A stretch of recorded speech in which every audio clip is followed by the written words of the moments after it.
आज नीलू की शादी होने वाली थी। उसका मन बहुत ही प्रसन्न था। नए परिवार में जाने को लेकर वह बहुत ही उत्सुक थी, पर कहीं न कहीं उसके मन में एक अजीब सा डर भी था, जिसके बारे में वह किसी से बात नहीं कर पा रही थी। उसकी आंखें अपने पापा को खोज रही थी, जिनसे वो अपने दिल की बात कर सके।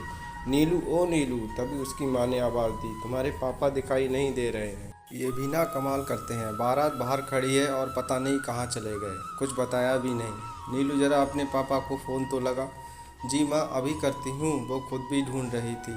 कहाँ चले गए थे पापा आप? माँ कब से आपको ढूंढ रही है। उसकी आंखों से आंसू बह रहे थे। नीलू, क्या हुआ बेटा, क्यों रो रही हो? कुछ नहीं पापा, बस आपसे एक बात पूछनी थी। क्या? नीलू के पापा ने पूछा।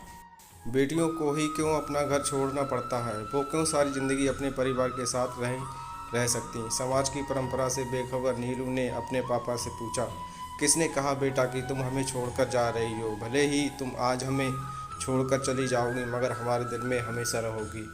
शादी के बाद नीलू अपनी ससुराल चली जाती है और अपनी पति और सास ससुर के साथ बहुत प्यार से रहने लगती है। कुछ समय बाद, हेलो माँ, नीलू बोल रही हूँ। बहुत दिन हो गए आपसे मिले हुए, सोच रही हूँ कुछ दिन आपके पास आ जाऊँ।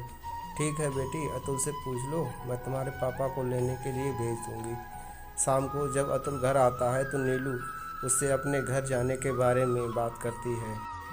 देखो नीलू, अब तुम इस घर की बहू हो। मेरे मम्मी पापा ही तुम्हारे पेरेंट्स हैं और तुम सिर्फ उनका ख्याल रखा करो। और रही तुम्हारे मायके वालों की बात, तो जिसे तुमसे मिलना हो यहाँ आकर मिल सकता है और तुम्हें कहीं जाने की ज़रूरत नहीं है। उनकी बात सुनकर नीलू चुपचाप खाना खाकर सो गई। सुबह नीलू का मायूस चेहरा देखकर उसकी सास ने पूछा, क्या हुआ नीलू? लगता है आज तुम्हारी तबीयत ठीक नहीं है। घर का सारा काम निपटाकर मैं तुम्हें डॉक्टर के पास ले चलूँगी। तब तक तुम अपने रूम में जाकर आराम कर लो। ठीक है माँ जी। थोड़ी देर बाद उसकी सास उसके पास आती है और तैयार होने के लिए कहती है। लेकिन नीलू का मन तो अपनी मम्मी पापा से मिलने का हो रहा था। वह डॉक्टर के पास नहीं जाना चाहती थी। अरे नीलू, तुम अभी तक तैयार नहीं हुई? नहीं मम्मी, मेरा डॉक्टर के पास जाने का मन नहीं कर रहा है। डॉक्टर के पास?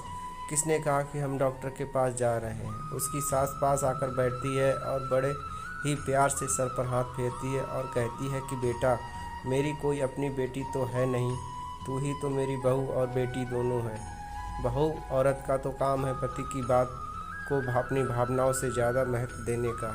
लेकिन इसका मतलब ये तो नहीं कि हम अपने माता पिता और परिवार को भूल जाएं। दरअसल बहू, मैंने कल रात को तुम्हारी और रवि की बातें सुन ली थी, जिसमें अतुल ने तुम्हें घर जाने से मना कर दिया था। लेकिन बेटी, मना उसने किया, मैंने नहीं। अगर तू पत्नी होकर उसकी बात मान सकती है तो मैं तो उसकी माँ हूँ। देखती हूँ वो मेरी बात कैसे नहीं मानता। मैं उसे कहूँगी कि कल तुम्हें तुम्हारे घर लेकर जाए। अपनी सास की बात सुनकर नीलू की आंखों में आंसू आ गए और उसने अपनी सास को अपने गले से लगा लिया। अगर हर सास ऐसी ही अपनी बहू की मन की बात को समझने लगे तो हर घर मंदिर हो जाएगा। दोस्तों, आपको आज की कहानी कैसी लगी? अगर कहानी अच्छी लगी हो तो कमेंट करके ज़रूर बताएं। वीडियो को लाइक और शेयर ज़रूर कर दें। अगर चैनल पर नए हो तो चैनल को सब्सक्राइब भी कर दें। वीडियो देखने के लिए आपका धन्यवाद।